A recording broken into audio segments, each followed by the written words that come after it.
The quiet conference room buzzed with nervous energy as Admiral Richardson surveyed the crowded space, his weathered face revealing nothing.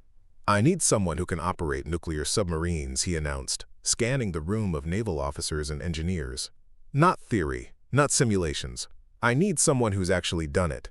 In the back corner, a woman in a standard-issue uniform, one without the decorative pins and custom additions others wore, slowly raised her hand. "Before we jump back in, tell us where you're tuning in from. And if this story touches you, make sure you're subscribed, because tomorrow I've saved something extra special for you." Dr. Elena Marquez stepped onto the gleaming deck of Naval Station Norfolk, her practical boots making little sound against the polished surface. At 35, she looked nothing like the polished naval officers who strode confidently across the compound in their perfectly pressed uniforms with rows of commendations. Her dark hair was pulled back in a simple bun, her face free of makeup, and her uniform, while clean in regulation, lacked the personalized touches many officers added. Special pins, custom stitching, family crests subtly incorporated. She hadn't set foot on a naval base in nearly 5 years, not since the day she'd turned in her credentials and walked away from the submarine program that had been her entire adult life. Today, she was here as a civilian consultant, accompanying her colleague, Commander James Harlow, who had specifically requested her presence at this emergency summit of naval experts. Naval Station Norfolk wasn't just any military installation. It was the world's largest naval base, home to the Atlantic Fleet and the most advanced submarines in existence. The atmosphere hummed with authority and prestige. Every corner of the facility showcased cutting-edge technology: command centers with holographic displays, simulation rooms with million-dollar equipment, and officers wearing digital badges that granted them access to the nation's most closely guarded secrets. This was where naval careers reached their zenith, where admirals made decisions that shaped global security, where the true power of America's silent service resided beneath the surface.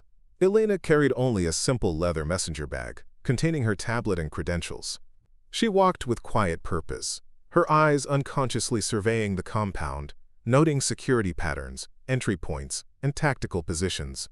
5 years as a civilian hadn't erased 2 decades of naval intelligence training. The stares began almost immediately. A lieutenant commander leaning against a navigation console pushed his glasses up and smirked. "Civilian contractor or someone's assistant," he said, loud enough for his colleagues to hear. A woman in full dress uniform whispered to her group.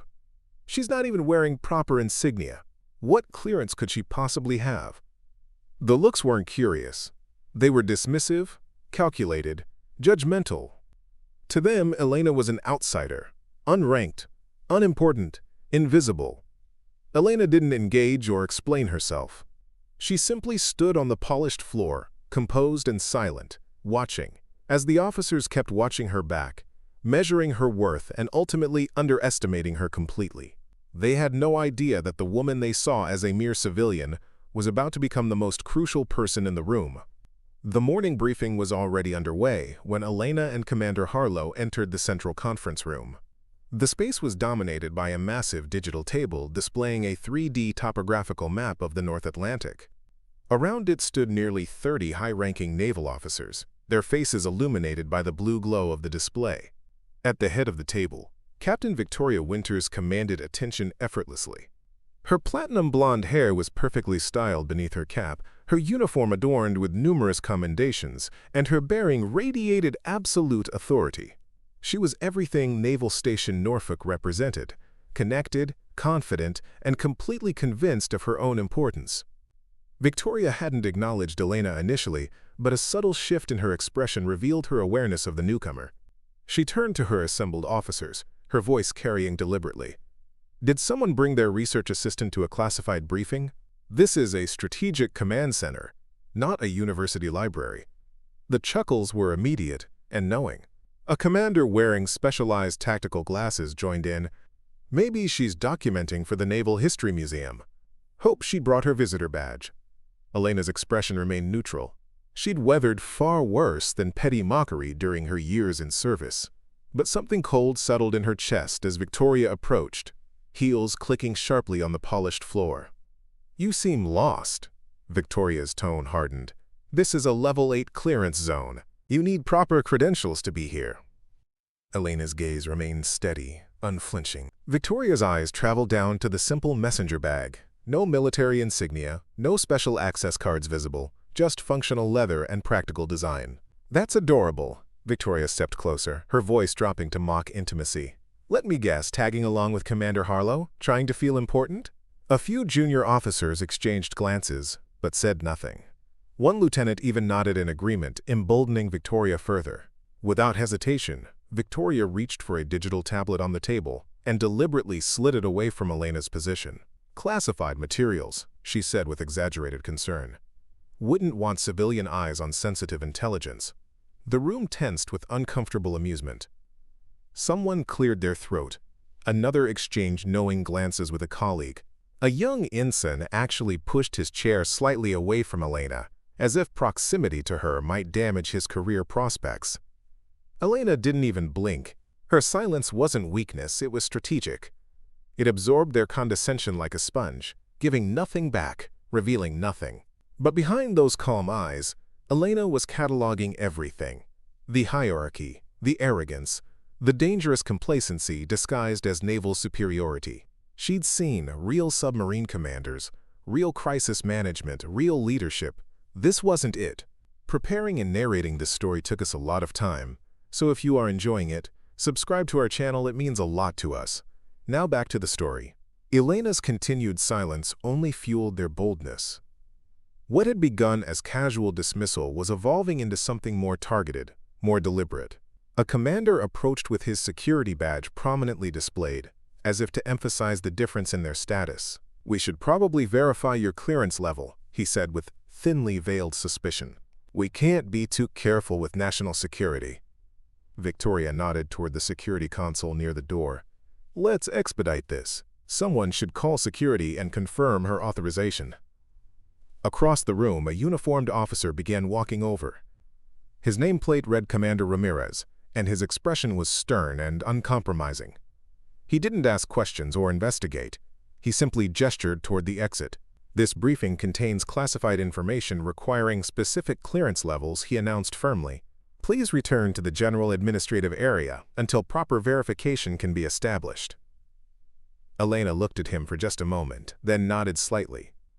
She turned calmly and began walking toward the door, her practical boots making barely a sound on the polished floor. Behind her, the room practically vibrated with satisfaction. "She's actually leaving," someone whispered with surprise. Another officer shrugged. Even civilians know when they're out of their depth. But then Admiral Jonathan Richardson entered, and the atmosphere shifted instantly.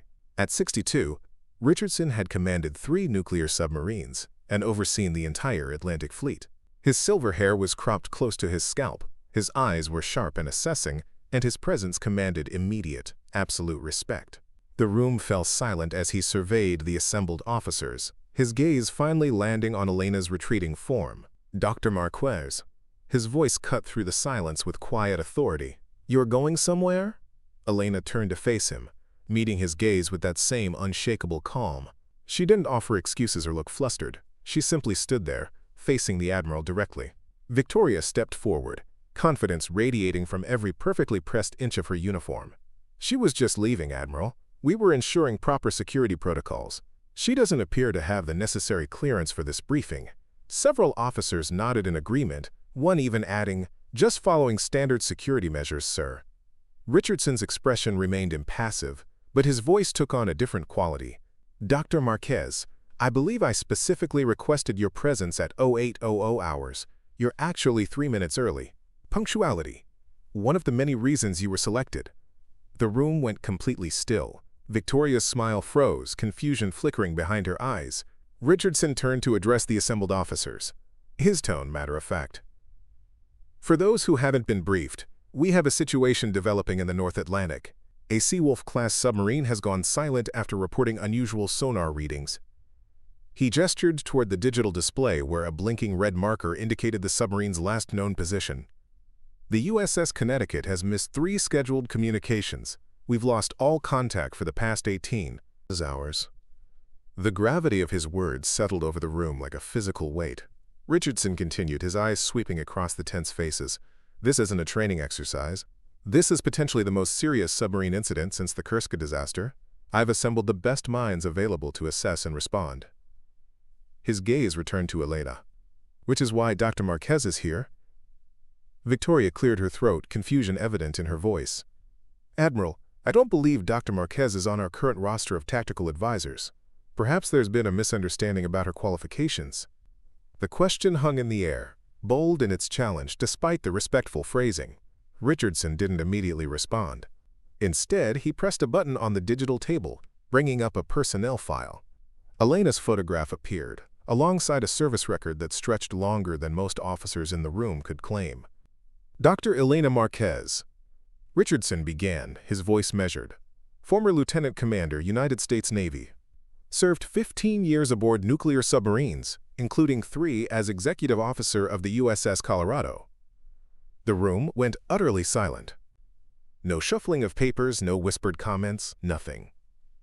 "Dr. Marquez holds PhDs in nuclear engineering and marine propulsion systems. She wrote the current emergency protocols used by every submarine in our fleet." Richardson continued, his eyes now fixed on Victoria. "She personally designed the fail-safe systems installed on the Connecticut." An officer near the back took a slow, shaky breath. Another lowered his gaze, suddenly fascinated by his own shoes. "Dr. Marquez left active service 5 years ago to head the Naval Propulsion Research Division," Richardson added, closing the file with a deliberate tap. "Her security clearance is higher than everyone in this room, except mine." That's when they heard it, the low, insistent tone of the emergency alert system, followed by the rapid footsteps of a communications officer entering the room. "Admiral," the young woman said, handing Richardson a sealed folder. "We've received a partial transmission from the Connecticut. It's heavily degraded, but—" Richardson opened the folder, reviewed its contents, and looked up, his expression grave. "The Connecticut is reporting catastrophic failure in their primary cooling systems.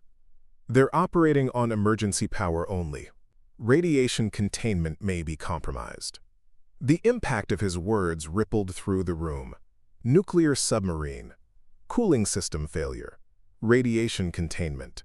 The implications were devastating. For the crew, for the environment, potentially for international relations. Richardson turned to the assembled experts, his voice calm but urgent. "I need options. How do we establish communications? How do we assist with repairs? How do we extract the crew if necessary?" The room erupted into controlled chaos. Officers consulting tablets, specialists conferring in low voices, tactical experts reviewing maps of the area. Victoria stepped forward confidently. "Sir, standard protocol for this scenario calls for immediate deployment of the nearest available submarine for potential rescue operations. I recommend the USS Massachusetts, currently patrolling less than 200 nautical miles from the Connecticut's last position." Several officers nodded in agreement. A commander added, "We should also notify NATO allies in the region. Norwegian vessels could reach the area within 12 hours if needed." The suggestions continued, each sounding reasonable, professional, standard. But Elena remained silent, her eyes fixed on the degraded transmission data now displayed on the main screen. Something about the pattern of system failure seemed wrong to her, not random, not consistent with standard mechanical failure or even sabotage. Richardson noticed her focus. "Dr. Marquez," he said quietly, "you seem to have observations." The room fell silent again, all eyes turning to Elena. Some expressions were curious now, others still skeptical, a few openly hostile. Elena stepped forward, approaching the digital display without hesitation. "May I?" she asked Richardson, gesturing toward the controls. He nodded once. Elena's fingers moved across the interface with practiced precision, bringing up technical schematics of the Connecticut's propulsion and cooling systems. "The failure pattern is wrong," she said, her voice clear and confident, the voice of someone who had commanded submarine crews through crisis situations. "If the primary cooling system failed catastrophically, we would see cascading failures in these subsystems first." She highlighted several areas of the schematic, but the transmission data shows those systems were still operational when communication was lost. She manipulated the display, bringing up a different view. "What we're seeing is consistent with intentional shutdown, not failure. Someone on the Connecticut manually initiated emergency protocols, but not because of system failure." Victoria crossed her arms, skepticism evident. That's speculation, Dr. Marquez. We have clear indicators of cooling system malfunction. Elena didn't engage directly with the challenge. Instead, she expanded another section of the schematic. The Connecticut is equipped with my modified Scorpio failsafe system, she explained. It generates a specific diagnostic signature during true system failures, a signature that's absent from this transmission. Her fingers traced a pattern across the display. This isn't a cooling system failure. The crew wants us to think it is. The implications hung in the air. Someone on the submarine was deliberately creating the appearance of a nuclear emergency. But why? What was really happening aboard the Connecticut? The room had gone from dismissive to riveted. Every eye now fixed on Elena's analysis. Richardson studied the display intently. If not a cooling system failure, then what's the real situation? Elena's expression remained focused, analytical. Based on these readings, I believe the Connecticut has encountered something unexpected. Something the crew doesn't want to discuss on open channels, even encrypted ones. She highlighted another section of data.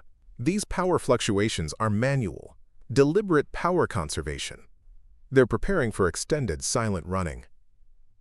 Richardson's eyes narrowed slightly as he processed this information. They're hiding, he said quietly. Elena nodded. The question is, from what? And why create the appearance of a nuclear emergency as cover? The strategic implications were enormous. A nuclear-powered submarine, armed with tactical weapons, was deliberately going dark in international waters while broadcasting false information about its status. Victoria stepped forward again, her earlier dismissiveness now replaced with grudging professional focus. If Dr. Marquez's assessment is correct, and I'm not saying it is, we need to determine what the Connecticut might have encountered. Hostile vessels? Underwater surveillance? Some kind of test gone wrong? Elena shook her head slightly. The Connecticut's mission was routine patrol. They weren't conducting tests. She turned to Richardson. Admiral, I need to see the Connecticut's full mission parameters, crew roster, and last 3 position reports. There's something we're missing. Richardson hesitated only briefly before nodding to a communications officer. Get Dr. Marquez everything she needs. Priority clearance. He turned back to the room. Until we understand what's really happening, all rescue planning continues, as if the nuclear emergency is genuine. We prepare for the worst while investigating the truth. As officers dispersed to their tasks, Elena found herself suddenly isolated in a bubble of space. The same officers who had dismissed her earlier now keeping a respectful distance. Their expressions a complex mixture of uncertainty, reassessment, and in some cases grudging respect. Victoria approached, her bearing still confident but her tone modulated. Dr. Marquez, she said quietly, I may have been premature in my assessment of your role here. It wasn't exactly an apology, but it was an acknowledgement. Elena met her gaze directly. Captain Winters, she replied simply, I'm here to help find solutions, not collect apologies. If you have insights about the Connecticut or her crew, I'd value your input. Professional, focused, no grudges held. The response of someone who had long ago learned to prioritize mission over ego. As Elena moved toward a workstation where classified files were being prepared for her review, she felt the weight of the situation settling on her shoulders. Somewhere beneath the dark waters of the North Atlantic, 79 sailors were facing an unknown threat. Sailors who had deliberately cut themselves off from support while sending misleading information about their situation. Whatever they were hiding from must be serious enough to warrant such extreme measures. Elena had spent enough time underwater in sealed metal tubes to understand the psychology of submarine crews. They didn't take such actions lightly. They were trained to seek support, to follow protocols, to maintain clear communications. For them to go dark like this meant they believed they had no choice. Elena glanced at the silent phone in her bag, the civilian phone she'd been planning to use to call her sister that evening, to discuss holiday plans like a normal person with a normal life. That call wouldn't be happening now. Instead, she was being pulled back into a world of silent warfare, classified threats, and life-or-death decisions made in windowless rooms far from public view. A world she had deliberately left behind after the incident that had cost 8 submariners their lives, despite her best efforts to save them. As Elena settled at the secure workstation, files already loading on the screen, she felt a familiar calm settling over her, the focused, crystal clarity that had always come to her in crisis situations. The mockery, the dismissal, the sideways glances, all of that faded to irrelevance now. There was only the mission: find the Connecticut, understand the real threat, bring the crew home safely. Everything else was just noise. Elena Marquez had stepped back onto a naval base as a civilian consultant that morning. By noon, she had resumed the role she had never really left behind, the quiet professional who solved problems others couldn't even properly identify. As she began methodically reviewing the Connecticut's mission data, Elena was vaguely aware of the changed atmosphere in the room, the sideways glances now tinged with curiosity rather than dismissal, the respectful distance, the subtle deference suddenly shown to her analysis. None of it mattered. The crew of the Connecticut was in danger, real danger, not the fabricated nuclear emergency they wanted the world to believe in. Finding them, understanding their situation, and bringing them home safely, that was all that mattered now. And somewhere beneath the cold, dark waters of the North Atlantic, 79 sailors were counting on her to decode their silent message and understand what they were truly facing, even if they couldn't tell her themselves. The classified files downloaded to Elena's secure terminal with remarkable speed, filling the screen with technical specifications, mission parameters, and crew profiles. She scanned them with practiced efficiency, her mind cataloging details and connections that others might miss. The room around her continued to buzz with activity, officers coordinating potential rescue operations, communications specialists attempting to re-establish contact with the Connecticut, intelligence analysts reviewing recent naval movements in the region. Admiral Richardson approached her workstation, his presence commanding but not intrusive. "What are you seeing, Dr. Marquez?" Elena didn't look up immediately, her eyes still fixed on the scrolling data. "The Connecticut's mission was classified as routine patrol," she said quietly. "But they were carrying 3 specialized personnel who aren't part of the standard crew complement." She highlighted 3 names on the roster. Dr. Nathaniel Chen, sonar specialist with a background in marine bioacoustics. Dr. Amara Okafor, geophysicist specializing in tectonic anomalies. And Lieutenant Commander Rajiv Patel, underwater demolitions expert. Richardson's expression remained neutral, but his eyes narrowed slightly. "Not standard for routine patrol," he acknowledged. Elena nodded, pulling up a map showing the Connecticut's last 3 reported positions. "They were following a specific pattern," she continued, tracing the submarine's route. "Gradually increasing depth with each position report, maintaining a consistent heading toward this underwater ridge system." She expanded the topographical display. "This area is known for unusual acoustic properties, sound channels, thermoclines, natural features that can mask or distort sonar signatures." What were they looking for? Richardson's question was direct, pointed. Elena looked up at him for the first time since beginning her analysis. "Not what, Admiral?" "Who?" She pulled up another file, a classified intelligence report, dated just 3 weeks earlier. "Russian submarine activity has increased 300% in this region over the past month. But not their usual attack subs or boomers. They've deployed their specialized deep-sea research vessels, the ones with modified hulls capable of extreme depths." Victoria Winters approached the workstation, her earlier hostility now replaced with professional focus. "You think the Connecticut encountered a Russian deep-diving vessel?" Elena shook her head slightly. "I think they encountered something the Russians have been searching for," she replied, highlighting a section of the sonar readings included in the Connecticut's last transmission. "These acoustic signatures are unlike anything in our database, not consistent with known submarine propulsion systems, marine life, or natural geological activity." Leaned closer, studying the unusual waveform patterns. "What are we looking at, Dr. Marquez?" Elena's expression remained focused, analytical, "Something that doesn't want to be found," she said quietly. "The Connecticut reported these anomalous readings, then went silent after fabricating a nuclear emergency. They're hiding, maintaining minimum power signatures, conserving resources." Victoria crossed her arms, her brow furrowed. "Hiding from what? Russians?" Elena enlarged another section of the data. From whatever is creating these sound patterns, she replied. The Connecticut's crew included specialists in bioacoustics, tectonic anomalies, and underwater demolitions. They were prepared to encounter something unusual, but whatever they found was significant enough to warrant going completely dark. The implications hung in the air between them. Richardson's expression grew more serious.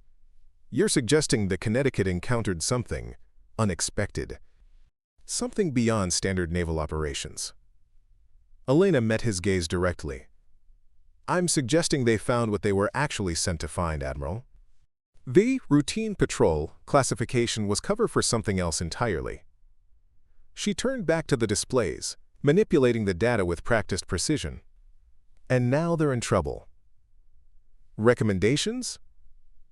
Richardson's question was simple, direct, the question of a commander who needed actionable intelligence, not theories. Elena didn't hesitate. We need to establish communications with the Connecticut without broadcasting our intentions, she said firmly. Standard rescue protocols will expose both our vessel and theirs to whatever they're hiding from. We need a covert approach. She highlighted an area of the map. The underwater cavern system here could provide acoustic shielding. If we position a communication relay using an unmanned underwater vehicle, we might be able to establish a narrow beam encrypted channel. Richardson nodded thoughtfully. Time estimate? Elena calculated quickly. 12 hours to position the relay. Maybe longer if we need to avoid detection ourselves. She looked up at him again. We also need to prepare for extraction. If the Connecticut is maintaining silent running to avoid detection, the crew may need rapid evacuation once their position is compromised. Victoria stepped forward. I can coordinate the extraction team. We have specialized deep-water rescue assets on standby. Her tone had shifted completely, no longer dismissive or challenging, but collaborative and professional. Elena acknowledged her with a brief nod. We'll need modified protocols, Elena added. Standard rescue operations assume a disabled vessel. The Connecticut is likely fully operational but deliberately silent. Their emergency is tactical, not technical. Richardson turned to his communications officer. Get the UUV team prepped immediately. Priority clearance for Dr. Marquez's communication relay plan. He looked back at Elena. You'll oversee the operation personally. It wasn't a question, but Elena answered anyway. Yes, sir. 5 years of civilian life fell away in that moment, the response automatic, ingrained. Richardson held her gaze for a moment longer, then nodded once. The rest of you, he addressed the room at large, continue preparations for conventional rescue operations as cover. As far as anyone outside this room is concerned, we're responding to a nuclear emergency aboard the Connecticut. Nothing more. Officers dispersed to their tasks with renewed purpose, the atmosphere charged with focused energy. As Elena began programming the specialized communication relay, she became aware of Victoria standing nearby, watching her work. Do you need something, Captain Winters? Elena asked without looking up from her task. I misjudged you, Victoria said quietly. When you walked in, Elena cut her off with a small shake of her head. It doesn't matter, she said simply. The only thing that matters right now is finding the Connecticut and bringing her crew home safely. She continued her programming, fingers moving across the interface with practiced precision. Victoria didn't leave immediately. How did you know? She asked after a moment. About the false emergency? Everyone else accepted it at face value. Elena paused briefly, considering the question.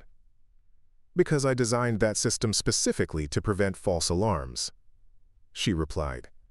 And because I've been on the other side, underwater, isolated, facing an unknown threat. When you can't call for help directly, you find ways to send messages within messages. She looked up finally, meeting Victoria's gaze. The Connecticut's captain is telling us they're alive but hiding. Our job is to understand why, and to help without making their situation worse.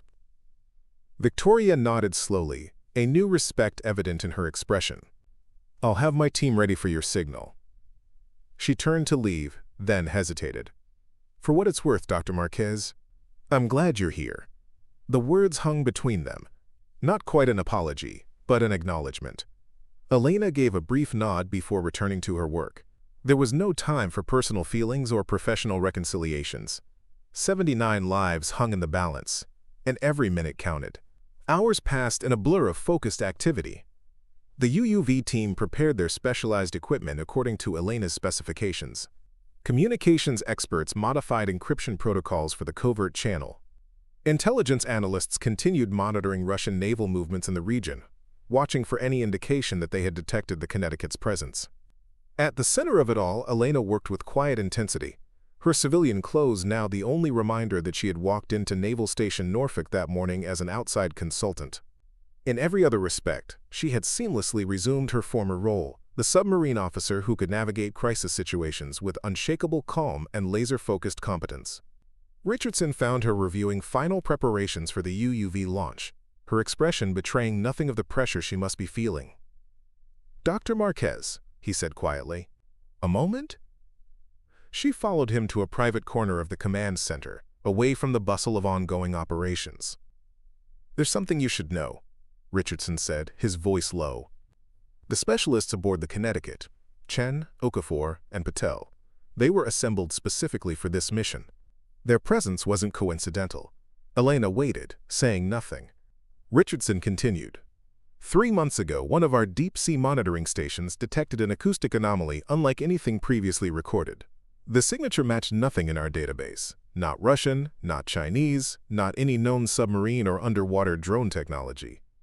Elena processed this information quickly. The Connecticut was sent to investigate this anomaly specifically, not on routine patrol. It wasn't a question, Richardson nodded. The mission was classified at the highest levels. Only the captain and executive officer knew the true objective. The rest of the crew believed they were on standard patrol. He met her gaze directly. "What concerns me is that the Connecticut found something significant enough to warrant going completely dark, fabricating an emergency, and cutting off all standard communications." "They're containing information," Elena said thoughtfully. "Whatever they found, they don't want it broadcast, even on secure channels." Richardson's expression grew even more serious. "Which suggests they believe standard naval communications might be compromised," he concluded. "Or that the nature of their discovery is too sensitive for regular protocols." He handed her a small data device. "This contains all the classified background on the original acoustic anomaly. I need your assessment, not just on how to contact the Connecticut, but on what they might have found." Elena accepted the device, understanding the weight of trust it represented. "I'll review it immediately," she promised. Richardson hesitated, then added one more piece of information. The original monitoring station that detected the anomaly went offline 24 hours after transmission. Complete systems failure. The official investigation ruled it an equipment malfunction, but... He left the sentence unfinished, the implication clear. Elena absorbed this with the same outward calm she'd maintained throughout the crisis, but internally, new connections were forming, new possibilities, and dangers, taking shape. "Thank you for telling me, Admiral," she said simply. "It changes the operational parameters." Richardson nodded once. "I thought it might." He glanced at his watch. "The UUV launches in 30 minutes. I want you on the command channel personally." Elena nodded. "I'll be ready." As Richardson walked away, Elena inserted the data device into her secure terminal, new urgency driving her analysis. Whatever the Connecticut had found, it wasn't just unusual. It was potentially dangerous enough to warrant extreme measures, both by the submarine's crew and by Naval Command. The UUV launch proceeded with methodical precision, the specialized underwater vehicle, smaller than a compact car but packed with advanced sensors and communication equipment, slipped beneath the waves with barely a ripple, beginning its carefully calculated journey toward the underwater cavern system, where Elena believed they might establish contact with the Connecticut. From the command center, Elena monitored the UUV's progress, making minute adjustments to its course and depth to avoid detection. Hours passed in tense silence, the atmosphere in the room growing increasingly focused as the UUV approached its destination. "Entering the cavern system now," reported the UUV operator, his eyes fixed on the incoming telemetry. "Acoustic shielding is optimal at this position." Elena leaned forward, studying the data streams with intense focus. "Deploy the communication relay," she instructed. "Minimum power, narrowest possible beam. Encrypted burst transmission only." The operator nodded, executing her commands with careful precision. "Relay deployed," he confirmed after a moment. "Initiating first contact attempt." The room fell completely silent, all eyes on the communication displays. 1 minute passed. 2. Nothing. "Adjust frequency to match the Connecticut's secondary emergency band," Elena suggested, "and include the authentication code from their mission parameters." The communications specialist made the changes quickly. "Transmitting now," she reported. More silent seconds ticked by. Then, suddenly, a single burst of data appeared on the screen. Short, encrypted, almost impossibly brief. The specialist's hands flew across her console. "We have contact!" Extremely low power signal, but it's definitely the Connecticut. Elena moved to the communication station immediately. "Decryption?" The specialist worked feverishly. "Working on it. There." The decoded message appeared on screen, terse and urgent. "Proximity alert. Maintain silence. Anomaly active. Multiple signatures. Not Russian. Not ours. Observing only. Do not approach. Repeat, do not approach." The implications sent a chill through the room. The Connecticut wasn't hiding from Russian vessels or conventional underwater threats. They had encountered something else entirely, something unusual enough to warrant complete communications blackout. "Can we establish two-way communication?" Richardson asked, his voice tight with controlled tension. The specialist shook her head. "They've already terminated the connection from their end, sir. It was a one-way burst transmission only." Elena studied the message again, her mind racing through possibilities. "They're telling us they've encountered multiple instances of the acoustic anomaly," she said quietly. "Active signatures, not just recordings or residual patterns. And they're maintaining observation without engagement." She looked up at Richardson. "They're conducting first contact protocols, Admiral." The weight of her words settled over the room like a physical presence. First contact protocols. The highly classified procedures developed for scenarios involving potential non-human intelligence. Procedures that began with absolute communication silence to prevent unauthorized disclosure. "You believe?" Richardson began, then stopped, reformulating his question. "Based on the data and this transmission, what exactly do you think the Connecticut has encountered?" Elena chose her words carefully, aware of the gravity of her assessment. "Something previously unknown to naval intelligence," she said. "Something that creates acoustic signatures unlike any known technology or natural phenomenon. Something numerous enough to register as multiple signatures on the Connecticut's advanced sensors. And something that both we and the Russians have been actively searching for." Victoria stepped forward, her expression tense. "Are we talking about some kind of new Russian or Chinese underwater drone system? Experimental technology?" Elena shook her head slightly. "The message specifically states, not Russian, not ours.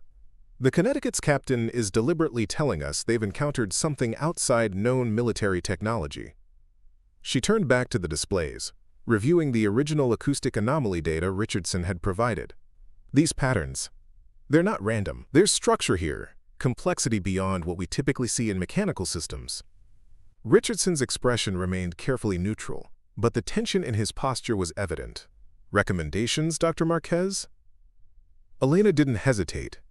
"We honor the Connecticut's request. No direct approach, no rescue attempt unless they specifically call for it. They're maintaining observation for a reason." She turned to face him fully. "But we position assets nearby. Covertly, minimum signatures, ready to extract the crew if the situation changes. And we maintain the nuclear emergency cover story to keep other interested parties from investigating the area." Richardson nodded slowly. "I'll brief the Secretary of the Navy. This goes beyond standard operational parameters." He glanced around the room at the assembled officers and specialists, all watching with expressions ranging from confusion to concern. "What was discussed in this room stays in this room. Level 10 classification, effective immediately." As the command center reorganized around the new operational directives, Elena found herself momentarily alone at her workstation, the weight of what they had discovered settling on her shoulders. After 5 years as a civilian researcher, she had been pulled back into service to find a missing submarine, only to discover they were facing something far beyond routine naval emergencies. Somewhere beneath the dark waters of the North Atlantic, the Connecticut and her crew were maintaining silent observation of something unknown, something significant enough to warrant the most extreme protocols in naval operations. And Elena, who had walked into Naval Station Norfolk that morning amid dismissive stares and whispered mockery, now stood at the center of what might be the most important naval discovery in human history. Victoria approached her workstation again, her expression thoughtful. "You knew," she said quietly. "Not specifically what the Connecticut found, but you understood the significance of their actions immediately." "How?" Elena considered the question for a moment. "Because I helped write those protocols," she finally replied. "After my last deployment, before I left active service, I was part of a specialized task force assigned to develop response strategies for unconventional encounters." She met Victoria's gaze directly. "Most people thought it was theoretical, a bureaucratic exercise. I never did." Understanding dawned in Victoria's eyes. "That's why you left the service. You believed it was real, that we might actually encounter something unknown." It wasn't quite a question, but Elena answered anyway. "I believed we should be prepared," she said simply. "Whether the unknown came from foreign military technology, natural phenomena we didn't yet understand, or," she paused, "something else entirely." She turned back to her displays. "Now we wait and see which it is." 12 hours later, the command center had transformed into a specialized operation hub. Conventional rescue assets remained on standby as cover, but the real focus had shifted to covert monitoring of the area surrounding the Connecticut's last known position. UUVs maintained silent vigil at strategic distances, gathering data without active sonar or detectable emissions. Elena had barely left her station, analyzing the minimal data they could gather without risking detection. The acoustic anomalies continued, sometimes fading completely, other times intensifying in patterns that suggested deliberate movement. Richardson approached her workstation, coffee in hand. "You should rest," he said, offering her the cup. "You've been at this for almost 24 hours straight." Elena accepted the coffee with a grateful nod, but showed no signs of leaving her post. "I'm fine, Admiral," she replied. "There's something in these patterns I can almost see, some kind of structure or language. I just can't quite grasp it yet." Richardson studied her with a thoughtful expression. "You know," he said quietly, "when I requested you specifically for this operation, there were those who questioned the decision. They said you'd been out of active service too long, that your civilian research had made you soft." A ghost of a smile crossed his face. "I think they've reconsidered their assessment." Elena's attention remained on her displays. "What people think of me has never been particularly relevant to my work, Admiral," she said simply. Richardson nodded. "Which is precisely why you were the right choice," he replied. "When everyone else saw a nuclear emergency, you saw a message. When everyone else saw a submarine in distress, you saw a vessel in deliberate hiding. You see past assumptions to what's actually happening."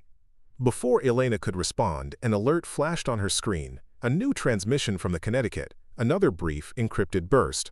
She straightened immediately, fingers flying across the interface. "We have new contact," she announced, drawing the attention of the entire room. The decoded message appeared on screen. "Anomaly retreating to deeper waters. Maintaining observation at maximum safe depth. Unusual structure detected on seafloor. Coordinates attached. Investigate with caution. Repeat caution." Attached to the message was a precise set of coordinates several miles from the Connecticut's position, along with a brief sonar image showing what appeared to be a geometric structure on the ocean floor. Something with straight lines and regular patterns that seemed distinctly artificial. The room erupted into controlled activity. Richardson leaned in, studying the image carefully. "Natural formation?" he asked, though his tone suggested he already knew the answer. Elena shook her head. "Not likely, sir. Those angles are too precise, too regular. And it's positioned exactly at the convergence point of the acoustic anomalies we've been tracking." She looked up at him, her expression serious but steady. "The Connecticut has found something, Admiral, something significant."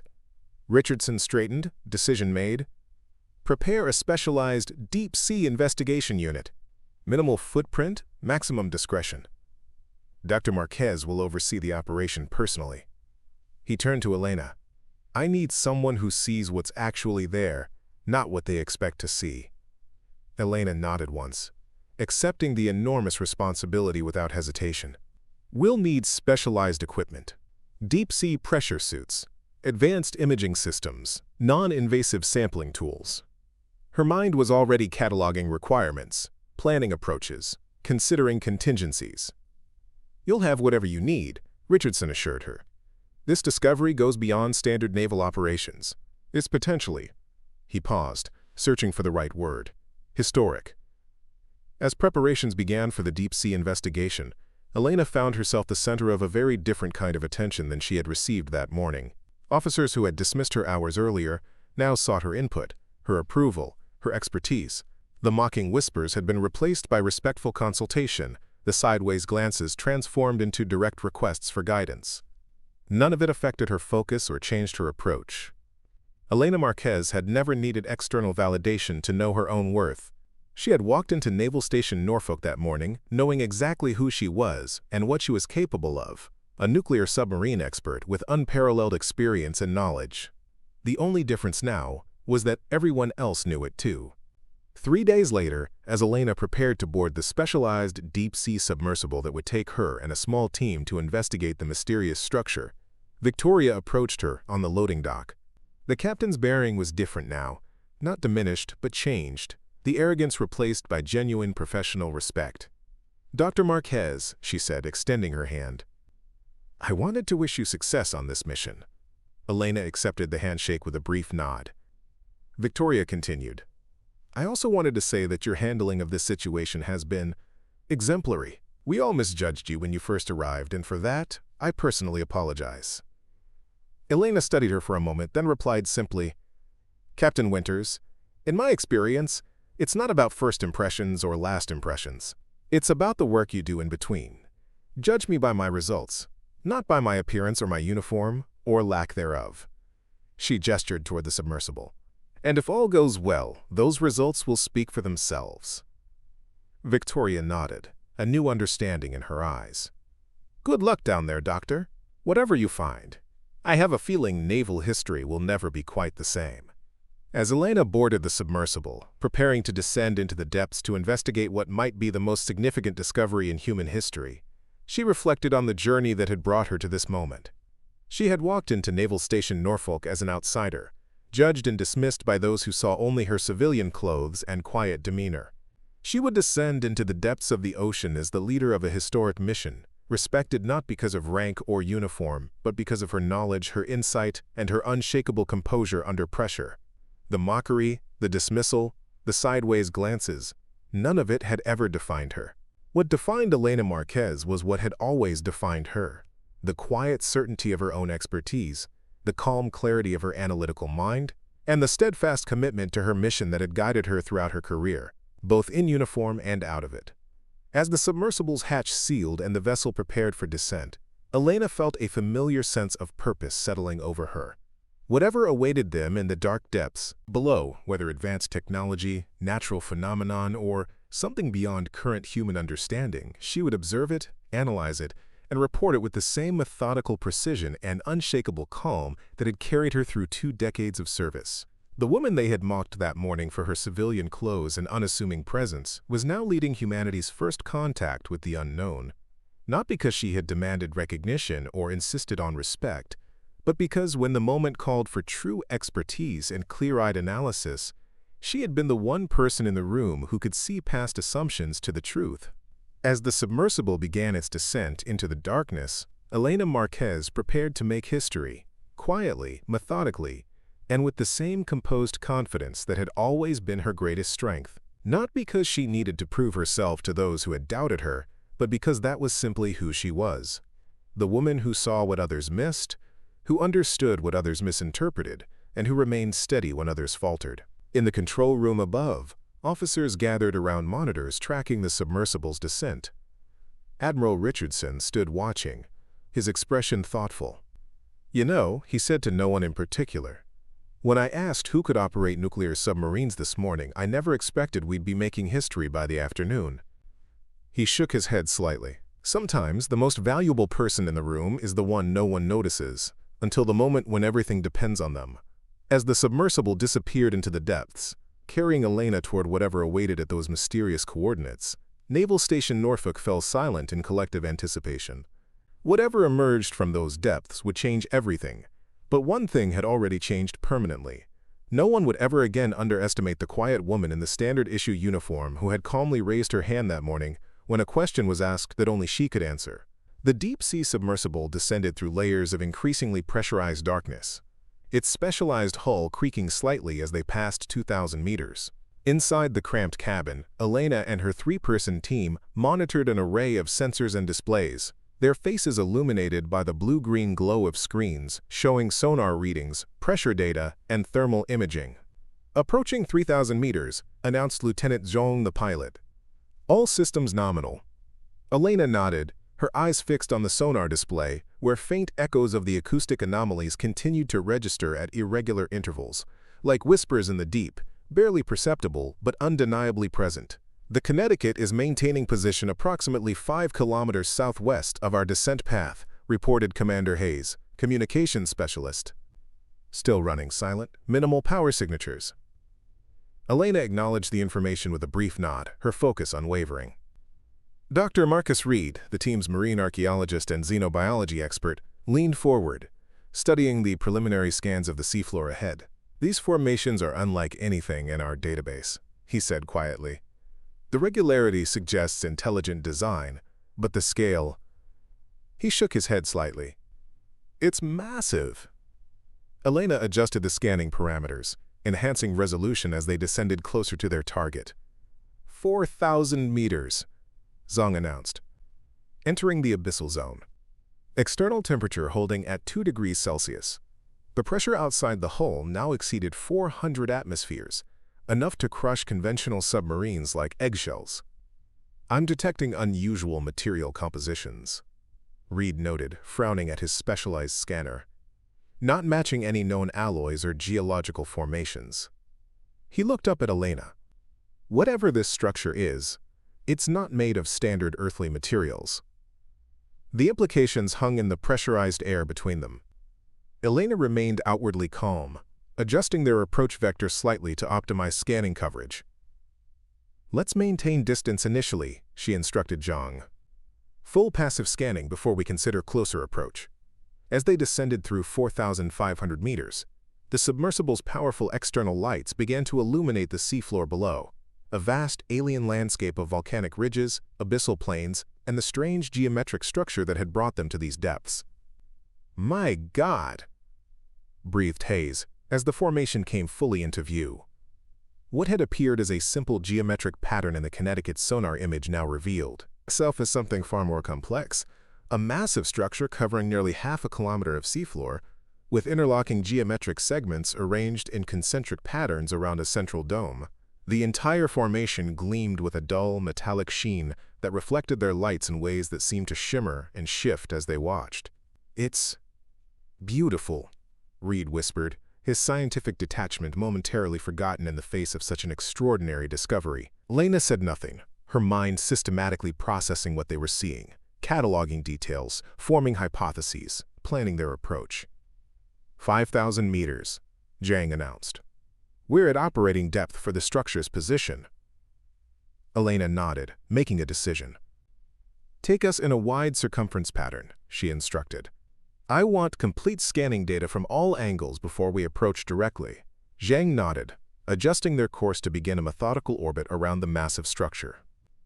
As they circled, their sensors gathered data that only deepened the mystery. The structure showed no signs of corrosion despite being at crushing depths where metal should deteriorate. Thermal imaging revealed areas of slightly elevated temperature, not dramatic enough to suggest active power sources, but consistent enough to indicate the structure wasn't simply inert. Most strikingly, the acoustic anomalies that had first drawn naval attention to this region seemed to emanate directly from the central dome, pulsing outward in complex patterns that defied conventional analysis. "These aren't random," Elena said, studying the acoustic signatures. "There's structure here, consistency, almost like—" She hesitated. "Like a language," Reed finished for her, His expression, a mixture of scientific fascination and barely contained awe. Regular patterns with variations that follow consistent rules. It has all the hallmarks of a communication system. After completing their initial survey, Elena directed Zhang to position them near the structure's perimeter, close enough for detailed observation but maintaining a respectful distance. "We observe only," she reminded the team. "No active interventions, no sampling, no attempts at contact." Hayes looked up from her communications console. "Dr. Marquez, we're receiving a new transmission from the Connecticut."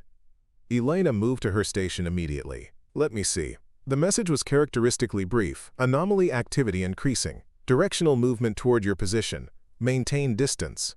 Prepare for possible retreat." Elena processed this information quickly, her mind calculating implications and response options. "Zhang, be prepared for rapid ascent if necessary," she ordered calmly. "Hayes, maintain open channel with the Connecticut. Reed, continue passive data collection at maximum resolution." They waited, suspended in the crushing depths beside the mysterious structure, minutes stretching into tense silence. Then Reed's sensor panel lit up with new readings. "Movement detected," he reported, his voice tight with controlled excitement. "Multiple signatures approaching from the northwest quadrant, the same direction as the Connecticut's position." Elena moved to the main viewing port, adjusting the external lighting to illuminate the water beyond the structure. At first, there was nothing visible but the endless dark blue of the abyssal zone. Then, moving into the edge of their light field, something that defied immediate categorization, they were vaguely cylindrical in form, perhaps 3 meters in length, with surfaces that seemed to ripple and shift as they moved through the water. They emitted no visible light of their own, but their bodies reflected the submersible's lights in patterns of iridescence that suggested complex surface structures. Most remarkably, they moved with deliberate precision, maintaining formation as they approached the central dome of the seafloor structure. "Are those biological?" Hayes whispered, the professional detachment in her voice cracking slightly. Reed stared at his readings, shaking his head in wonderment. "They're registering as partially biological, partially something else. I've never seen hybridization like this." He looked up at Elena. "They're the source of the acoustic signatures. Each one is generating patterns in sequence with the others." Elena watched the entities.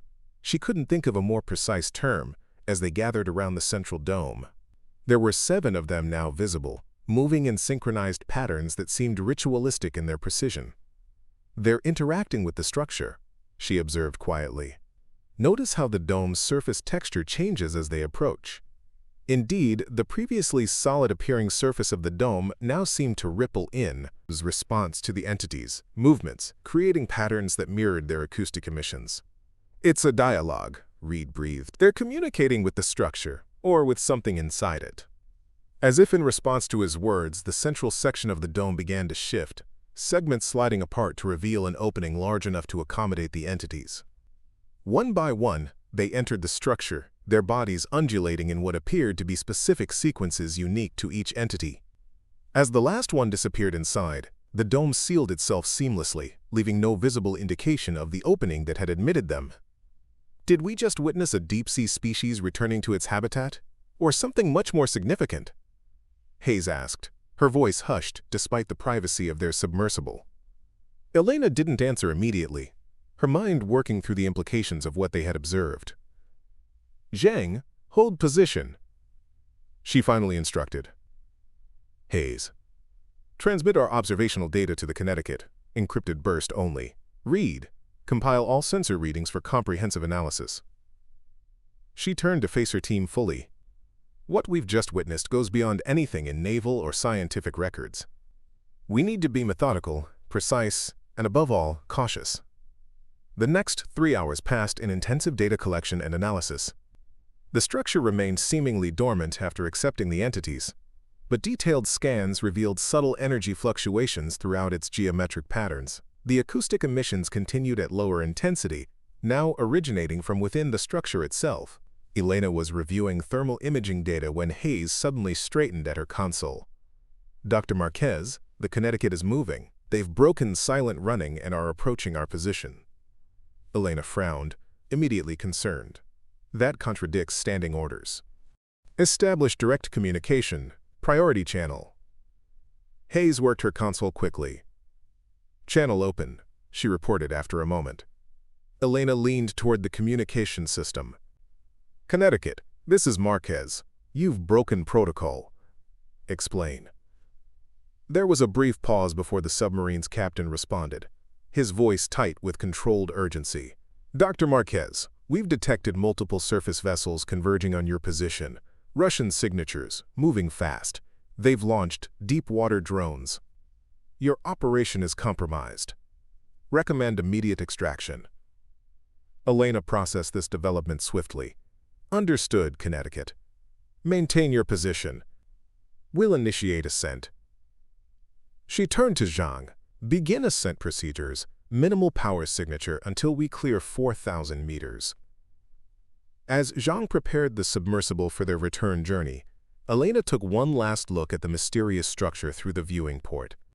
What they were leaving behind was potentially the most significant discovery in human history, evidence of technology or life beyond human understanding, dwelling in the darkest depths of Earth's oceans. We'll be back, she said quietly, almost to herself. This isn't an ending. It's a beginning. Reed, overhearing her, nodded in agreement, his expression showing the same mixture of reluctance and resolution that Elena felt. They had glimpsed something profound, and walking away, even temporarily, felt like abandoning a cathedral mid-prayer. Their ascent began smoothly, the submersible rising through the crushing depths with deliberate care. At 3,000 meters, Hayes received another transmission from the Connecticut. Russian drones have locked onto your ascent path, the submarine's captain reported. We're positioning to provide countermeasures, but your submersible will be exposed during final ascent. Surface vessels are still converging. Elena considered their options, none of them ideal. Connecticut, can you provide specific drone positions? She requested. The information appeared on their tactical display moments later. 3 Russian deep-water drones moving in an interception pattern that would reach them before they could surface. Elena studied the bathymetric charts of their location, noting a narrow underwater canyon that ran perpendicular to their current ascent path. Zhang, adjust course, she instructed. Bearing 057 through the eastern canyon. The rock formations should disrupt their sonar tracking. Zhang nodded, immediately altering their course. The submersible banked slightly, heading toward the jagged underwater formation that might provide them some cover. They had just entered the canyon when Hayes' console lit up with proximity warnings. Drone approaching 300 meters and closing fast, she reported tensely. Elena remained calm, studying the tactical display. Zhang, decrease depth by 100 meters, then full stop. Cut all non-essential systems. Zhang executed the commands with precision, the submersible dropping lower in the canyon and powering down to near silence. Through the viewing ports they could see nothing in the dark waters, but their passive sensors tracked the Russian drone as it passed almost directly overhead, its sonar pinging actively as it searched for them. For tense minutes they remained motionless in the underwater canyon, the drone circling in increasingly wider patterns as it lost their signature. Finally, it moved away, continuing its programmed search pattern in another sector. Clever, Reed remarked quietly. Using the canyon acoustics to mask our position. Elena nodded slightly, already planning their next move. We'll stay within geological formations as much as possible during ascent, she decided. Maintain minimal power signatures and use current flows to assist movement where possible. She turned to Hayes. Inform the Connecticut of our approach plan. We'll need their support for the final ascent phase. The next 2 hours were an exercise in patience and precision as they gradually worked their way toward the surface, using underwater terrain features for cover and minimizing their detectable presence. The Russian drones continued their search patterns, but always just far enough away from their actual position. At 500 meters depth, with the surface tantalizingly close, Hayes received an urgent transmission from the Connecticut. Surface vessels directly overhead. 4 Russian ships, including their advanced oceanographic research vessel, Academic Mstislav Keldysh. They've deployed a containment net. Direct ascent is compromised. Elena's mind worked through scenarios rapidly, evaluating and discarding options. Can the Connecticut create a diversion? She asked. Hayes relayed the question and received an immediate response. Affirmative. They can simulate an emergency surfacing at coordinates 10 kilometers east. It should draw attention and resources. Elena nodded decisively. "Tell them to proceed. We'll hold position until the diversion is underway, then surface at minimum observable profile." She turned to Zhang. "Prepare for final ascent, using minimal ballast release. We want to slip through the surface with as little disturbance as possible." They waited as the Connecticut implemented their diversion plan. Soon Hayes reported movement among the Russian vessels. 3 ships breaking away, heading east. Only the Keldysh remains in position above us. Elena studied their tactical display. "The Keldysh is their primary research vessel, not a combat ship," she noted. "They likely don't have weapons systems that could target us during ascent. Our biggest concern is being spotted and contained." She made her decision. "Zhang, take us up. Southeastern approach angle. Use the thermal layer at 100 meters to mask our final approach." Their ascent resumed, tension mounting as they closed the distance to the surface. At 200 meters, they could see the dim outline of the Keldysh's hull above them, a dark shadow against the lighter surface waters. At 100 meters, they passed through a thermocline, a layer of water with a distinct temperature difference that created sonar distortion. 50 meters. Zhang reported quietly, their submersible now moving at its most minimal power setting, using buoyancy more than propulsion to complete their ascent. Through the viewing ports, the surface light grew stronger, the blue-black of the deep giving way to lighter aquamarine. Surface in 3, 2, 1. The submersible broke the surface with barely a ripple, its low-profile hatch emerging into open air for the first time in 12 hours.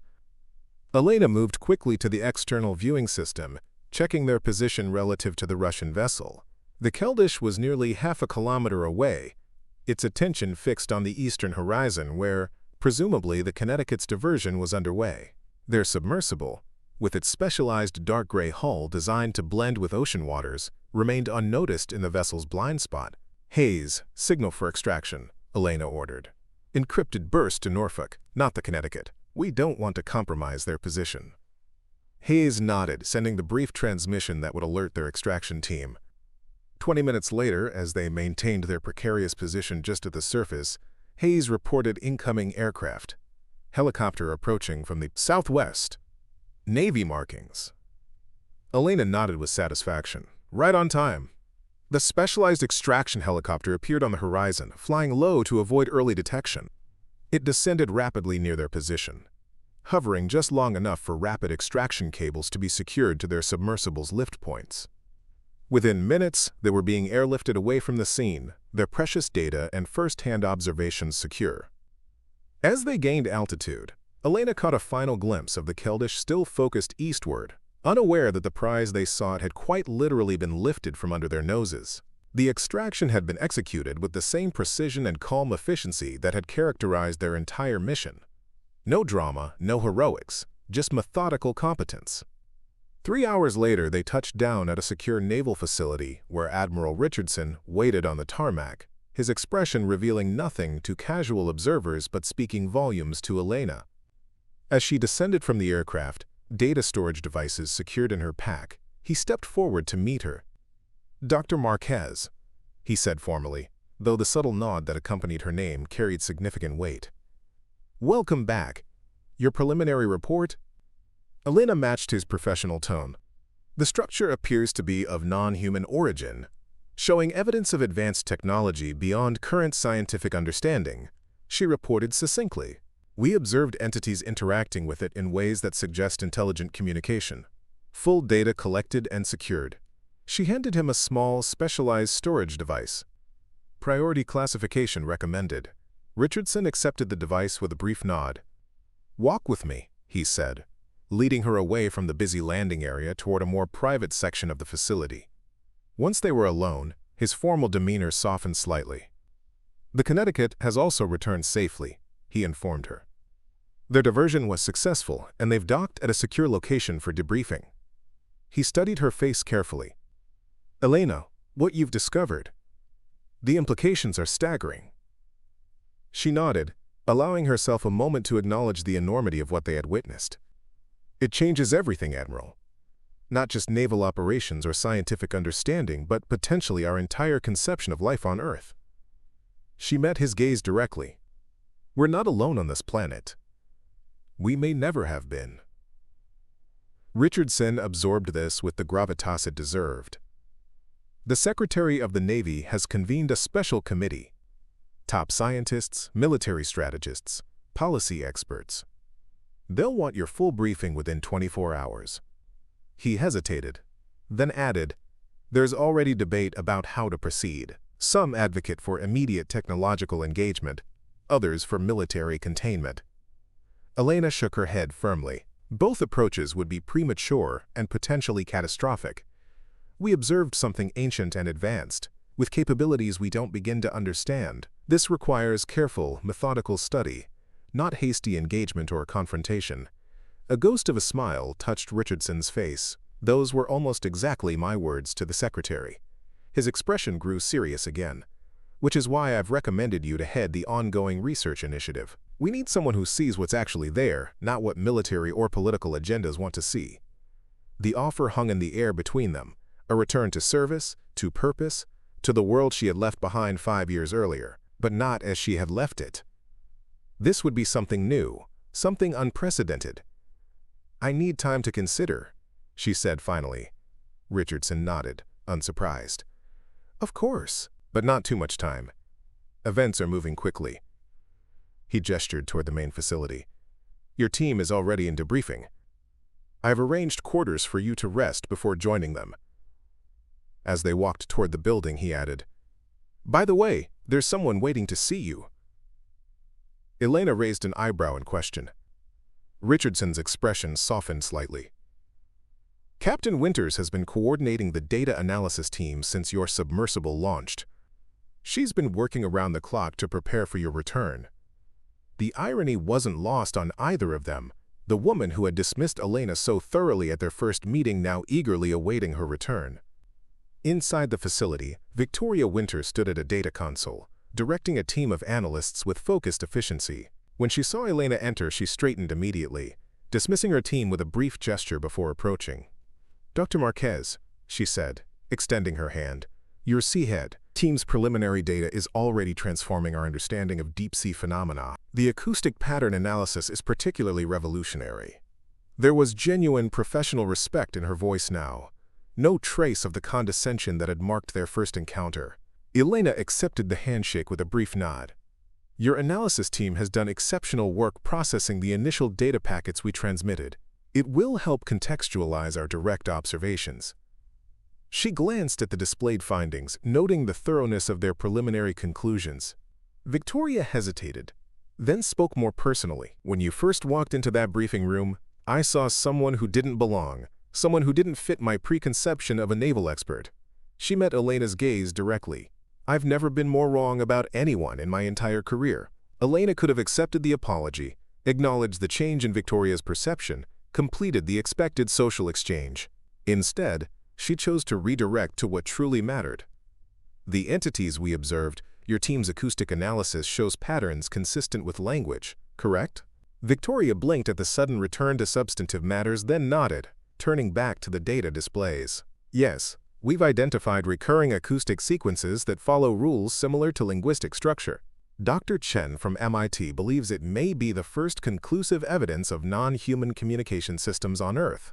For the next hour, they reviewed the analysis findings together, two professionals focused entirely on understanding one of the most significant discoveries in human history. The personal dynamics between them, the initial dismissal, the grudging recognition, the eventual respect, all faded to irrelevance in the face of what they were now jointly exploring. When Admiral Richardson returned to check on their progress, he found them deep in discussion about the geometric patterns of the seafloor structure, all past friction completely set aside in service of their shared mission. He watched them for a moment, noting how completely Elena had integrated herself into the analysis process despite having been back on solid ground for less than 2 hours. "Dr. Marquez," he said, interrupting their discussion, "the committee is assembling earlier than expected. They've requested your presence for initial briefing in 30 minutes. Elena nodded, already organizing her presentation materials. "I'll be ready," she assured him. As Richardson left to make further arrangements, Victoria looked at Elena with newfound admiration. "You haven't slept in nearly 36 hours, she observed. "You've been under extreme pressure at crushing depths, executed a high-risk extraction, and now you're about to brief the highest levels of naval command on potentially the most significant discovery in human history. How are you so calm? Elena considered the question for a moment. Because the work matters more than how I feel about it, she said simply. The significance of what we've discovered deserves my best thinking, not my fatigue or emotions. She gathered her materials, adding, I learned long ago that true expertise isn't about proving yourself to others. It's about serving the mission, whatever that mission might be. As she prepared to brief the special committee, composed of admirals, scientists, and government officials who would help shape humanity's response to this unprecedented discovery, Elena reflected on the journey that had brought her here. From the moment she had quietly raised her hand in that crowded conference room, answering Admiral Richardson's question about submarine operation, to the depths of the ocean where she had witnessed something beyond human understanding, she had remained fundamentally the same person. The dismissive stares and whispered mockery of that first morning seemed to belong to another lifetime now. The officers who had judged her by her unassuming appearance now awaited her guidance on matters that would reshape scientific and military thinking for generations to come. But Elena herself hadn't changed. She had simply continued to be who she had always been, methodical, focused, unshakably calm in the face of the unknown. As she entered the briefing room where the special committee awaited her report, Elena Marquez carried with her not just the data from their extraordinary discovery, but a quiet certainty about her own place in the unfolding story. She would present the facts as they had observed them, recommend the careful, methodical approach that the situation demanded, and guide these powerful decision-makers toward wisdom rather than haste. And later, when decisions had been made and new missions planned, she would return to the depths where those mysterious entities dwelled, not to conquer or exploit, but to understand. Because that was who Elena Marquez had always been. The person who saw what others missed, who approached the unknown with respect rather than fear, and who remained steady when others faltered. The door closed behind her as she faced the assembled officials, their expressions ranging from anticipation to concern to barely concealed excitement. Admiral Richardson nodded to her from his position at the table, a simple gesture of confidence and trust. Elena placed her materials on the podium, looked out at the faces that would help shape humanity's first formal acknowledgement of non-human intelligence on Earth, and began speaking with the same calm clarity that had characterized her throughout this extraordinary journey. Ladies and gentlemen, she said, her voice steady and authoritative, what we discovered at 5,000 meters depth appears to be evidence of intelligent non-human presence in Earth's oceans. I will present our observations methodically, beginning with the structure itself and proceeding to the entities that interact with it. As she spoke, guiding them through humanity's first glimpse of something truly beyond their understanding, Elena embodied the principle that had defined her career both in and out of uniform. True expertise needs no validation, true leadership requires no title, and the most powerful voice in any room often belongs to the person who never needed to raise it, except when a question is asked. 3 months after the historic discovery, Elena stood at the observation window of the newly established Deep Ocean Contact Initiative facility, watching as specialized teams prepared for another expedition to the mysterious structure. The DOCI headquarters, built into the side of a coastal mountain for security and discretion, hummed with focused activity. Scientists analyzing data, engineers developing new deep-sea technologies, linguists working to decode the acoustic patterns they now called the chorus. What had begun as a naval crisis response had evolved into humanity's most significant scientific endeavor, a carefully coordinated, international effort to understand the non-human intelligence dwelling in Earth's deepest water. And at the center of it all stood Elena Marquez, the unassuming woman whose calm expertise had transformed how humans understood their own planet. The new submersible is ready for testing, announced Dr. Abigail Chen, head of engineering. Designed specifically based on your observations of the entities' movement patterns. It should allow us to observe without disrupting their acoustic fields. Elena nodded, studying the sleek vessel being lowered into the facility's massive testing pool. The propulsion system? She asked, noting its unusual configuration. Chen smiled, pride evident in her expression. Biomimetic design, inspired by the entities themselves, nearly silent, with minimal electromagnetic signature. It can maintain position in deep currents using a fraction of the energy our previous models required. The innovation represented exactly the approach Elena had advocated from the beginning, learning from what they observed rather than imposing human technological paradigms. Commander Hayes approached with a tablet displaying the latest data analysis. Dr. Marquez, the pattern recognition algorithms have identified what appears to be a cyclical structure in the acoustic emissions. 37 days, precise to the minute. Elena studied the findings with intense focus. Correlate with tidal patterns, lunar cycles, and geomagnetic fluctuations, she instructed. And compare with the Russian data we've been sharing. The international cooperation had been one of her earliest and most strongly argued recommendations. This discovery was too important for national competition or secrecy. After initial resistance, the Naval Command had agreed. Within weeks, collaborative protocols had been established with Russian, Chinese, European, and other research teams.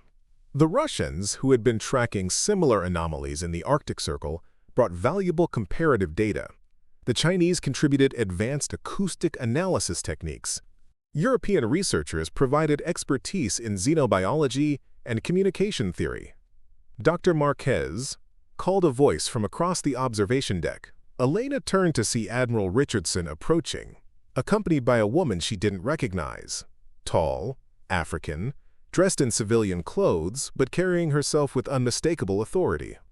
"A moment of your time," Richardson requested, his formal tone suggesting this was more than a casual introduction. Elena joined them in a private conference room, where Richardson made the introduction. "Dr. Marquez, this is Dr. Nalam Becky, Secretary General of the United Nations. She's here to discuss the next phase of the DOCI initiative." Elena extended her hand, professional and composed, despite the unexpected high-level visit. "Dr. Marquez," Mbeki began, her voice rich with a slight South African accent, "what you discovered 3 months ago has transformed international relations in ways we're still comprehending. Nations that were on the brink of conflict are now collaborating on understanding this phenomenon." Elena nodded, aware of the geopolitical shifts that had followed their discovery. The existence of advanced, non-human intelligence had provided a powerful perspective shift for human conflicts. Traditional rivalries hadn't disappeared, but they had been contextualized in ways that made cooperation suddenly more logical than competition. The UN Security Council has unanimously approved the formation of a permanent contact protocol committee, Mbeki continued. "They've requested that you lead it." The offer hung in the air.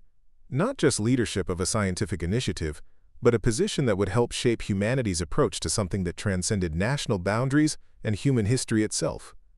Elena didn't answer immediately, considering the implications carefully. "The scientific work must remain primary," she finally said. "Political agendas can't override evidence-based approaches, and we need to maintain our commitment to observation without intervention. We're still learning the most basic aspects of their existence." Mbeki nodded, unsurprised by Elena's focus on the substantive rather than the prestigious aspects of the offer. "Those principles are written into the committee's founding charter. Your methodical approach has become the template for how we're proceeding." She smiled slightly. "You've created a new paradigm for first contact, Dr. Marquez, one based on patience, respect, and careful observation." After Mbeki departed, Richardson remained, studying Elena with a thoughtful expression. "When I asked who could operate nuclear submarines that morning, I never imagined where your raised hand would lead us." His tone carried a hint of something like wonder. "How does it feel to have changed human history?" Elena considered the question seriously. "It doesn't feel like I changed history," she finally replied. "It feels like I did my job, the same job I've always done. Observe carefully, analyze methodically, report accurately. The significance of the discovery doesn't change the process." She looked out the window at the bustling research facility below. "And the work is just beginning." Richardson nodded, understanding her perspective perfectly. "The committee meets in Geneva next month.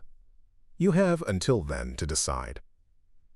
As he turned to leave, he added, "By the way, Captain Winters has been nominated to head the Naval Liaison Division of DOCI. Her recommendation came with particularly strong endorsements from the scientific team." Elena allowed herself a small smile at this development. Victoria Winters, who had once dismissed her so completely, had become one of the most effective advocates for the methodical, evidence-based approach Elena had established. Personal rivalry had been transformed into professional respect, another small echo of the larger shift happening across human institutions as they adapted to a new understanding of Earth and their place on it. Later that evening, Elena stood on the facility's observation deck, watching the sun set over the Pacific. The vast ocean stretched to the horizon, its surface peaceful and ordinary in the golden light. Few looking at it would imagine the extraordinary intelligence dwelling in its darkest depths, entities that had perhaps been there for millennia, unknown and unsuspected by the humans who thought themselves Earth's dominant species. Dr. Marcus Reed joined her at the railing, his expression reflective. "I've been reviewing the historical data," he said. "Ancient maritime legends, unexplained phenomena, historical accounts of unusual ocean encounters." He shook his head slightly. "The clues were always there. We just didn't know how to interpret them." Elena nodded, unsurprised. "Human perception is shaped by expectation," she observed. "We see what we're prepared to see. Until recently, no one was prepared to see this." It was a truth that extended beyond their scientific discovery to her own experience, how she had been initially perceived based on expectations rather than reality. Reed studied her with thoughtful curiosity. "You know, when we were first preparing for that submersible mission, I wondered how you stayed so calm despite the pressure. Now I understand. You've always been exactly who you are, regardless of circumstance or how others perceive you." Elena didn't respond directly to the personal observation, instead turning her attention to their ongoing work. "The acoustic pattern analysis is showing promise. We're beginning to identify structures that could represent fundamental communication units." Reed accepted the redirection gracefully, recognizing her preference for focusing on the work rather than herself. "The mathematical consistencies are remarkable. Whatever these entities are, they communicate with precision that suggests highly organized thought processes." Their conversation was interrupted by an alert from Elena's secure tablet. New data was coming in from the deep-sea monitoring station they had established near the original structure. The acoustic emissions had suddenly intensified, showing a pattern they hadn't observed before. Within minutes, Elena had assembled the core research team in the central lab, displays showing the unusual readings from multiple angles. "The pattern is directional," noted Dr. Chen, studying the sensor data. "Unlike previous emissions that radiated outward, this is focused, like a transmission aimed at a specific location." Elena tracked the direction of the focused acoustics, her mind calculating possibilities. "It's aimed toward the surface," she realized. "Not at our monitoring station, but—" She adjusted the display to show a broader view. "Here, approximately 50 kilometers southeast, where the continental shelf begins to rise." The implications settled over the room. After months of patient observation and analysis, the entities appeared to be directing communication toward the surface world for the first time. Whether in response to human presence or for reasons of their own remained unclear, but the shift was significant. "We need to establish a receiving station at these coordinates," Elena decided. "Passive systems only, optimized to record whatever they're transmitting." She turned to the engineering team. "How quickly can we deploy?" 6 hours for a basic station, 12 for something more comprehensive," Chen replied after quick calculations. Elena nodded. "Begin immediately, and notify our international partners. This development should be monitored cooperatively." As the team mobilized, Elena felt a familiar clarity settling over her, the focused concentration that had always guided her through complex challenges. By dawn, specialized research vessels were positioning advanced acoustic receivers at the coordinates Elena had identified. Scientists from 6 countries coordinated their monitoring efforts, sharing data in real time through the protocols Elena had established months earlier. The focused transmission continued, its patterns growing more complex and varied as hours passed. In the DOCI Command Center, Elena studied the incoming data with unwavering attention, searching for patterns that might reveal meaning within the acoustic sequences. Linguistic experts worked alongside mathematicians and cryptographers, all seeking to understand what might be the first deliberate communication from a non-human intelligence to human civilization. "There's mathematical consistency here," noted Dr. Yashimoto, head of pattern analysis. "Prime number sequences embedded within the acoustic variations. This can't be coincidental."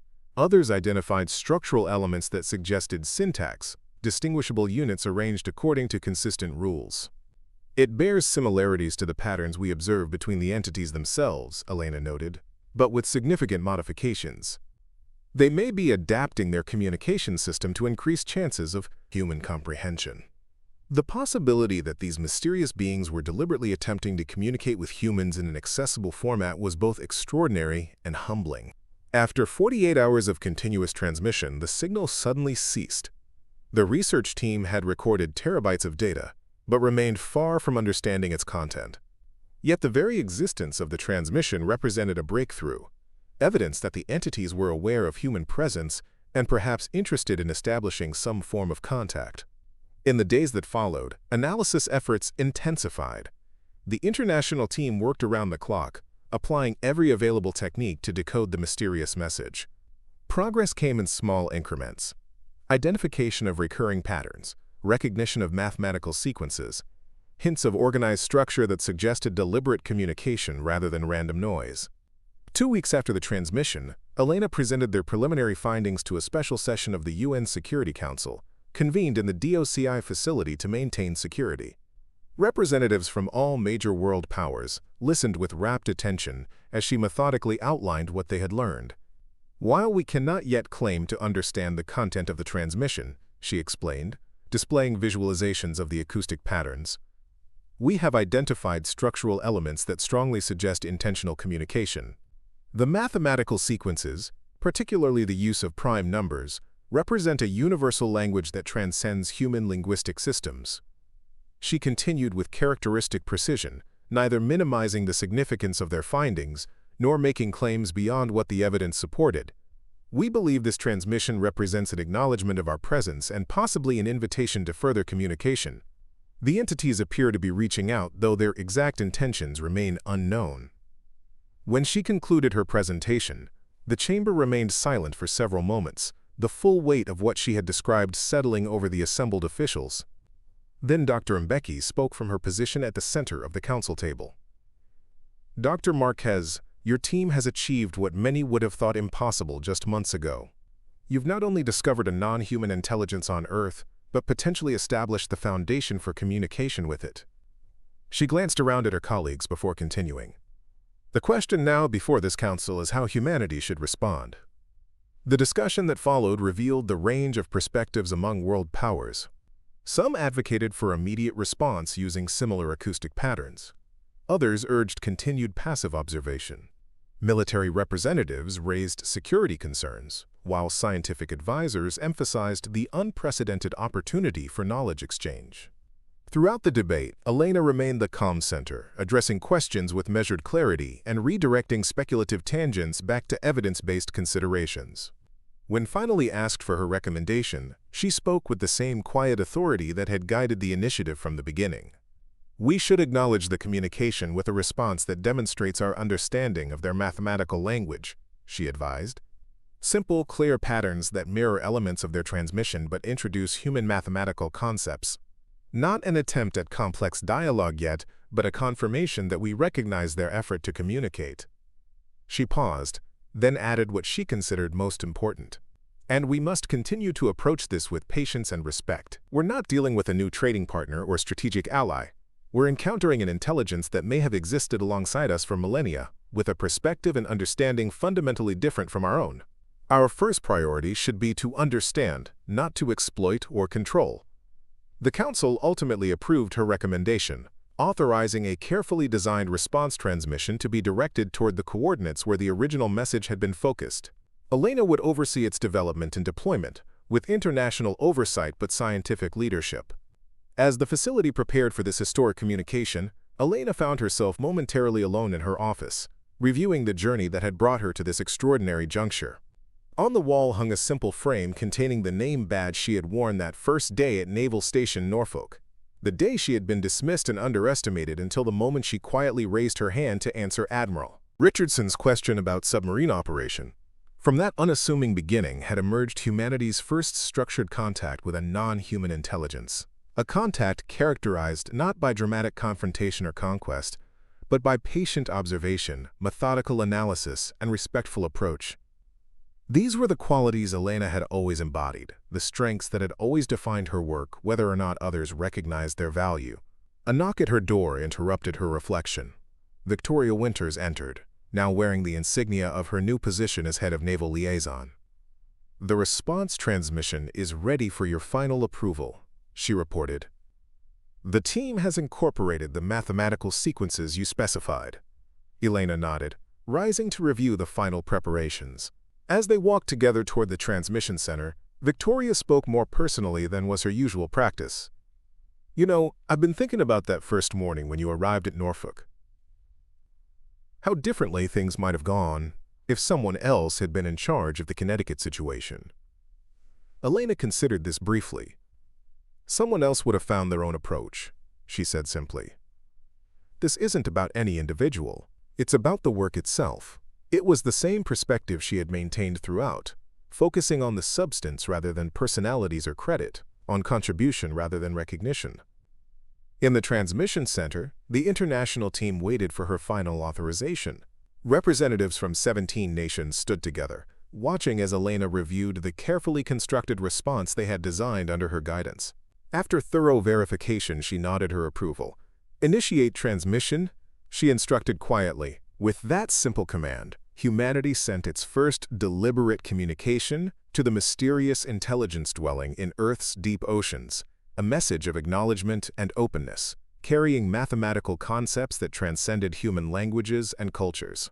As the acoustic signals pulsed outward through the depths, Elena stood watching the transmission data with the same calm focus she had maintained throughout this extraordinary journey. Whatever response might come, whether immediate or delayed, whether opening new understanding or revealing new mysteries, she would approach it with the same methodical clarity and unshakable composure. The woman who had once been dismissed for her unassuming appearance and civilian clothes now stood at the center of humanity's first contact with a non-human intelligence. Not because she had demanded recognition or sought prominence, but because when the moment called for true expertise and clear-eyed analysis, she had been the one person in the room who could see past assumptions to the truth. 6 weeks later, as Elena prepared for another deep-sea expedition to observe the mysterious structure, an alert sounded throughout the facility. The entities were responding to humanity's transmission with a new acoustic pattern, more complex, more varied, and unmistakably directed toward the human receiving station. As teams rushed to record and analyze this new communication, Elena maintained her characteristic calm, directing resources and coordinating international response with quiet efficiency. This was not an ending, but a beginning, the opening of a dialogue that might continue for generations, gradually building understanding between profoundly different intelligences sharing the same planet. In her private moments, Elena sometimes reflected on the unlikely path that had led her to this historic role. How a simple raised hand in response to a question about submarine operation had set in motion events that would reshape humanity's understanding of Earth and its place in the universe. How qualities often overlooked, patience, methodical thinking, emotional steadiness, had proven essential for humanity's first contact with a non-human intelligence. But most often, her thoughts remained fixed on the work itself, the fascinating patterns emerging from their analysis, the careful preparations for deeper understanding, the methodical building of knowledge that had always been her truest passion. Because Elena Marquez had never needed external validation to know her own worth, or to contribute her greatest strengths. The woman who had once been mockingly asked if she was someone's assistant, now led humanity's most important scientific initiative. The civilian whom naval officers had dismissed, at first glance, now shaped international policy on an issue that transcended national boundaries. The quiet expert who had been judged by her appearance rather than her knowledge now guided humanity's first steps toward understanding an intelligence beyond human experience. Not because she had changed to meet others' expectations, but because she had remained exactly who she had always been. The person who saw what others missed, who approached the unknown with respect rather than fear, and who remained steady when others faltered. In the end, it was not dramatic confrontation or loud assertions that had opened the door to this new understanding, but the quiet certainty of expertise confidently offered at precisely the right moment, when a question was asked that only she could answer. Up next, you've got 2 more standout stories right on your screen. If this one hit the mark, you won't want to pass these up. Just click and check them out. And don't forget to subscribe. and turn on the notification bell so you don't miss any upload from us.